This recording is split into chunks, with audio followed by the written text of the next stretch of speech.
थोड़ा संक्षिप्त समझ लें आप। 24 गुरुओं की कथा।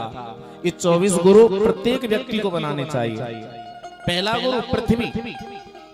पृथ्वी से क्या शिक्षा ग्रहण होती है हमें? जिस तरीका से पृथ्वी सहनशील होती है, ऐसे ही संत को और विद्वान को और ज्ञानी को सहनशील होना चाहिए। पृथ्वी आपसे कहती है कि मलमूत्र क्यों छोड़ रहे हो? पृथ्वी कहती है कि मेरी गुड़ाई क्यों कर रहे हो? हल क्यों चला रहे हो? गड्ढा क्यों खोद रहे हो? कहती है क्या? कुपित नहीं होती पृथ्वी। ऐसे संत को अपने जीवन में मर्यादा का पालन करना चाहिए। यही पृथ्वी से शिक्षा मिलती है। वायु को गुरु बनाया। वायु जब चलती है ना तो बहुत तेज चलती है, लेकिन वो वायु किसी को दिखाई नहीं देती है। मैं आपसे पूछूं कि वायु कैसी है? हरी, पीली, लाल, गुलाबी, केसरी, सतरंगी। तो आप कहोगे कि महाराज वायु का रंग समझ में नहीं आता है, लेकिन जब चलती है तो हमें एहसास होता है। वस्तुतः इसी तरीका से वो ईश्वर है, उनकी महिमा वेदों में, शास्त्रों में, पुराणों में ऋषियों ने, मुनियों ने, साधुओं ने, सिद्धजनों ने अपनी वाणी से बार बार गाया है, बार बार गाया है। उसका तो केवल अनुभव होता है। निज अनुभव अब कयहु खगेसा और मिटई न जीवन केर कलेसा। भैया, जैसे हम हवा को देख नहीं सकते हैं, इसी तरीका से हम अब भगवान के रूप को देख नहीं सकते हैं, क्योंकि बिना पैरों के चलता है, बिना हाथों की क्रिया करता है। वो ब्रह्म है, निराकार है, अनादि है, नित्य है, शाश्वत है। ऐसा वो ब्रह्म है। ये काकभूषण जी ने गरुड़ के लिए सुंदर उपदेश दिया है रामचरितमानस में, और यही उपदेश भगवान शंकर ने उमा जी को दिया है। उमा कहो मैं अनुभवे अपना, उमा कहो मैं अनुभवे अपना।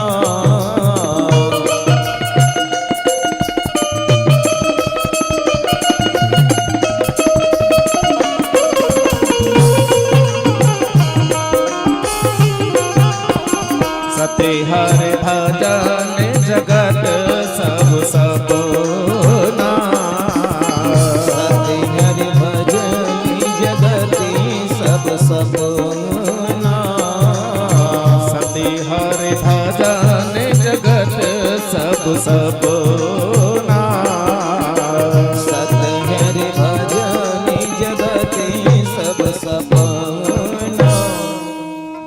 इसलिए जगत स्वप्न मात्र है। और दूसरा गुरु वायु को बनाया, तीसरा आकाश को, आई, स्काई माने आकाश। आकाश में देखो क्या होता है, हवा भी चलती है, अंतरिक्ष भी उड़ते हैं, वायुयान भी उड़ते हैं, है ना। लेकिन आकाश का कोई और छोर नहीं है। आकाश में मच्छर उड़ता है, मक्खी उड़ती है, पक्षी उड़ते हैं। आकाश कई फीट लंबा चौड़ा है ना। उसका कोई और छोर नहीं है, ना आदि ना अंत। जो तुम बोल रहे हैं ना, हम बोल रहे हैं, ये सब बाणी से बोल रहे हैं। और बाणी भी परा, पश्चंती, मध्यमा और वैखरी, ये 4 प्रकार की बाणी होती है। ये जो बाणी तुम्हारे कानों तक पहुंच रही है, तो ये आकाश है ना, ये पोल है। ऐसे जो भी तुम बोल रहे हो, सबका सब लय आकाश में हो रही है। इसलिए जैसे आप बोलते हो शब्द दिखाई नहीं देता है, ऐसी भगवान की शक्ति हमें दिखाई नहीं देती है। और चौथा गुरु उन्होंने किसको बनाया? जल को। जल से हमें क्या शिक्षा मिलती है पता है? जल से हमें शिक्षा मिलती है शीतलता। ऐसे ही संत को अपनी शीतलता का त्याग नहीं करना चाहिए। जैसे जल अपनी शीतलता का त्याग नहीं करता है, ऐसे ही विद्वान पुरुष को अपनी शीतलता का त्याग नहीं करना चाहिए। ऐसी वाणी बोलिए मन का आपा खोए, और को शीतल करे आप शीतल हो। ऐसे ही ज्ञानी को और वैरागी को अपनी वाणी के द्वारा सबको शीतल करना चाहिए। उन्होंने पांचवा गुरु अग्नि को बनाया है ना। अग्नि क्या करती है? जलाने का काम। ऐसे भैया संत और विद्वान समाज में रहे, जो अज्ञानी लोग हैं जिनके अंदर पाप कर्म है, दुष्कर्म है, वो अपने ज्ञान से, अपने विवेक से, ज्ञान रूपी अग्नि से उनके अधर्म को जला करके भस्म कर दे, जिससे जीव का कल्याण हो। अग्नि को गुरु बनाने के बाद में उन्होंने अपना चंद्रमा को गुरु बनाया। चंद्रमा से शिक्षा क्या मिलती है? आपने देखा है, जब चंद्रमा प्रतिपदा से यानी परिवार से लेकर पूनों तक जाता है, तो वो धीरे धीरे प्रतिपदा, द्वितीया, तृतीया, चतुर्थी, पंचमी, षष्ठी, सप्तमी, इन तिथियों को पार करता करता वो चंद्रमा धीरे धीरे एक दिन 15 दिन में बड़ा आकार ले लेता है ना। इसी तरीका से भगवान की कला है। ऐसे जीव जब जन्म लेता है तो छोटा होता है, और जब बड़ा होता है फिर बुढ़ापा आ जाता है। इसी तरीका से मनुष्य को समझ लेना चाहिए, जैसे चंद्रमा धीरे धीरे अपनी कलाओं से बढ़ता है और घटता है, ऐसे मनुष्य का शरीर घटता है, कभी बढ़ता है, कभी बुढ़ापा आता है, कभी बचपन आता है, कभी बीमार होता है, कभी स्वस्थ होता है। यही उन्होंने चंद्रमा से शिक्षा ग्रहण करी। सूर्य को गुरु बनाया। भैया सूर्य से क्या शिक्षा मिलती है? जैसे सूरज पूरे ब्रह्मांड में प्रकाश करता है ना, तो अंधकार भाग जाता है। ऐसे संत को, ऐसे विद्वान को सूर्य की तरह पूरे ब्रह्मांड में चमकना चाहिए। अपने ज्ञान से, अपने विवेक से अज्ञान रूपी अंधेरे को भगा दे, तो ही मनुष्य का कल्याण होता है भैया, तो ही मनुष्य का उद्धार होता है। अजगर को गुरु बनाया। अजगर इतना बड़ा सर्प होता है कि उसे ना तो हिला जाता है, ना डोला जाता है, वो स्थिर रहता है। ऐसे ही ज्ञानी पुरुष को स्थिर रहना चाहिए। मन जा रहा है तो जाने दो, लेकिन तुम मत जाओ। ऐसे ही उन्होंने सागर को गुरु बनाया। सागर का अर्थ होता समुद्र। समुद्र जैसे गंभीर होता है, ऐसे संत को गंभीर होना चाहिए। गंभीरता जब संत के जीवन में आती है तो समाज का कल्याण होता है।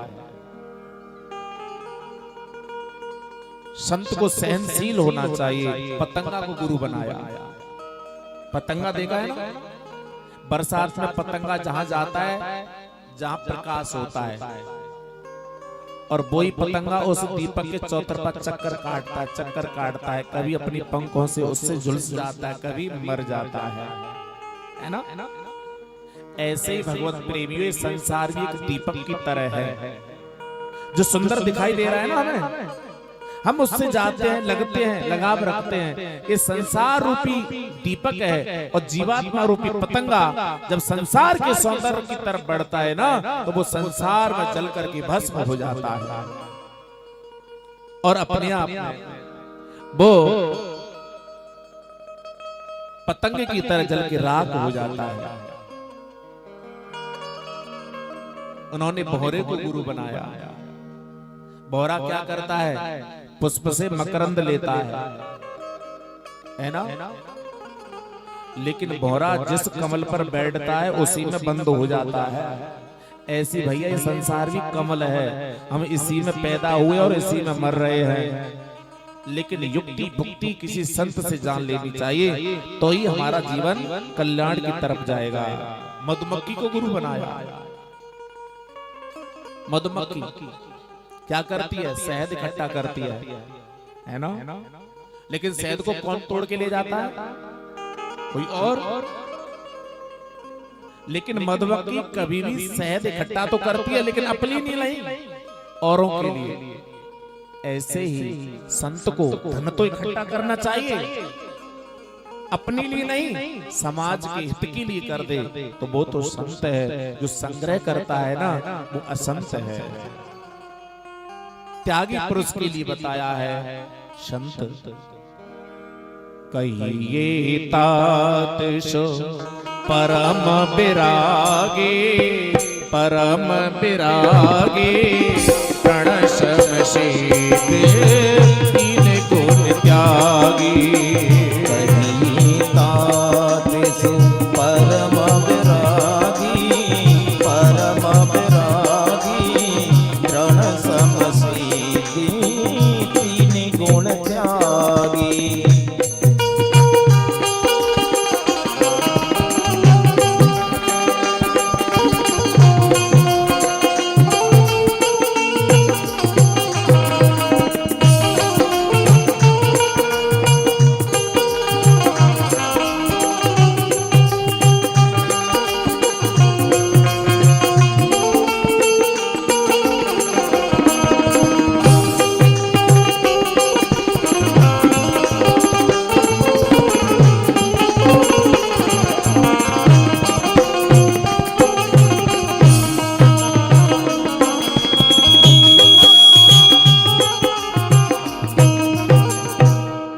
इसलिए इन सबसे अलग अलग शिक्षा ग्रहण करी। मधुमक्खी को गुरु बनाया, हिरण को गुरु बनाया, है ना, और एक वैश्या को भी गुरु बनाया, एक कुंवारी कन्या को भी गुरु बनाया।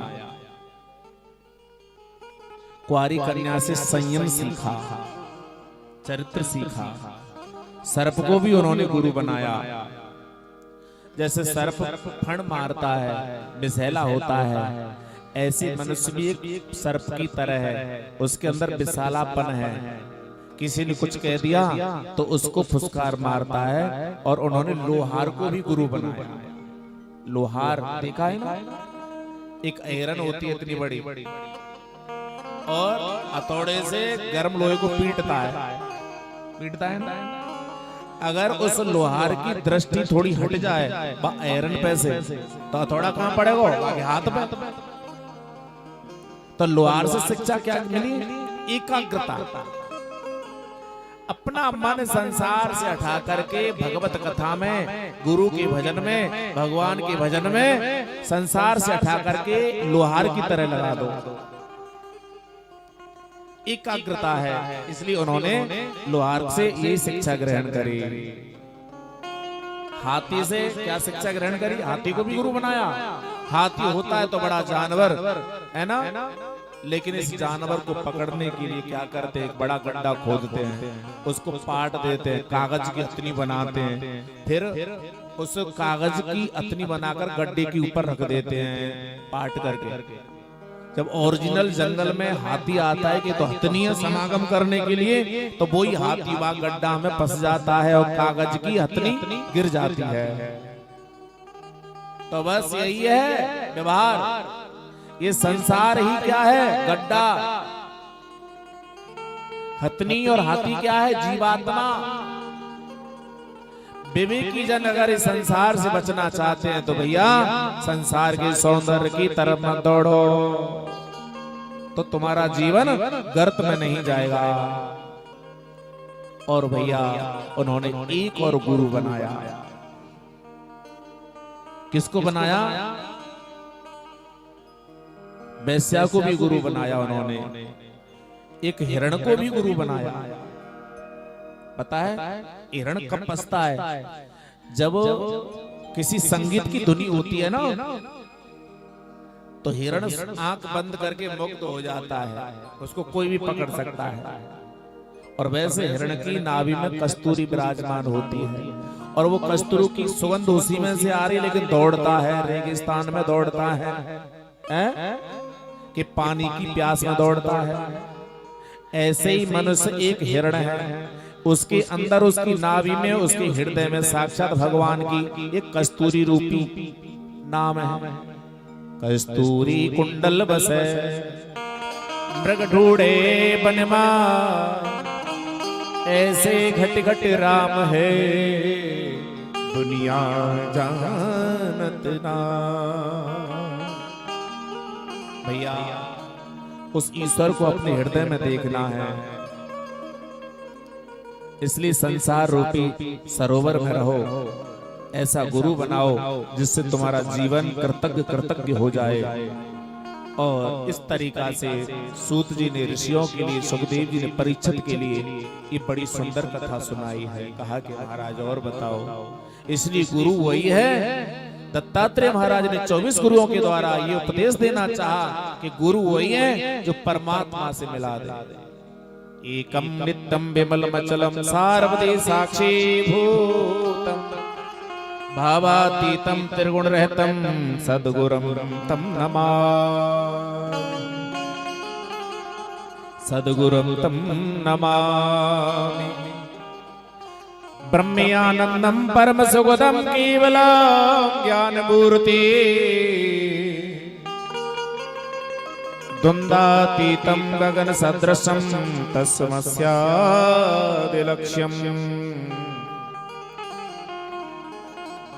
जो ब्रह्मलीन है, ब्रह्म आनंद में बैठा है महाराज, वो ही तो गुरु है।